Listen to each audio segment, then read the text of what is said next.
Currently in Malaysia, there is a food resource platform that brings food to the people for a near 70% discount, as to encourage restaurants not to contribute to food loss and waste while bringing the resources to those in need. Here's more. According to reports from the United Nations, COVID-19 has impacted food production globally and has severely delayed the food supply chain. A few of the major exporters of food, such as Vietnam, India, and Russia, have stopped exporting food in order to save them for their own domestic supplies.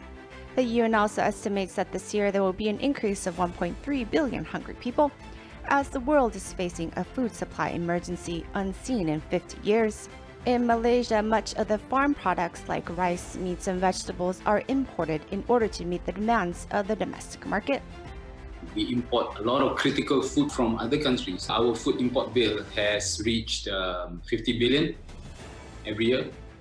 And that's huge for a country. We have land which is fertile, but we are not growing our own food because a lot of our focus is more on cash crops. So now that COVID-19 has happened, we find it a problem to actually bring in food that we're supposed to. The cost of cross-border trade has increased because of the SOPs. It might shoot the prices very high up.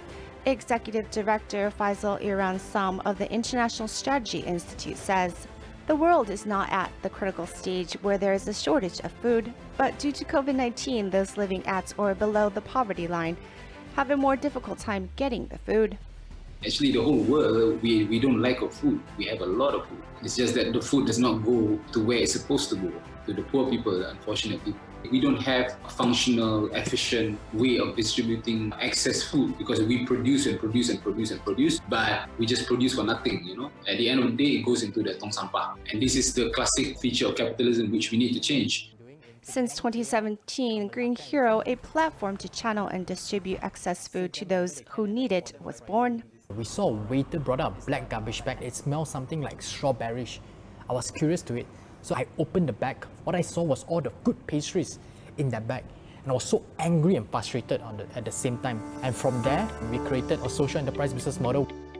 Currently, there are over 80 restaurants participating on Green Hero to help sell the excess food from the day. The prices are marked 30% off, with many people benefiting from such discounts, as well as reducing food wastage.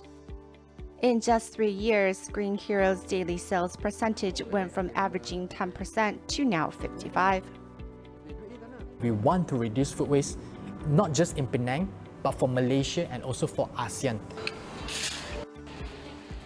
The Food and Agriculture Organization of the United Nations has provided 9 tips on how people can actively prevent food loss and waste.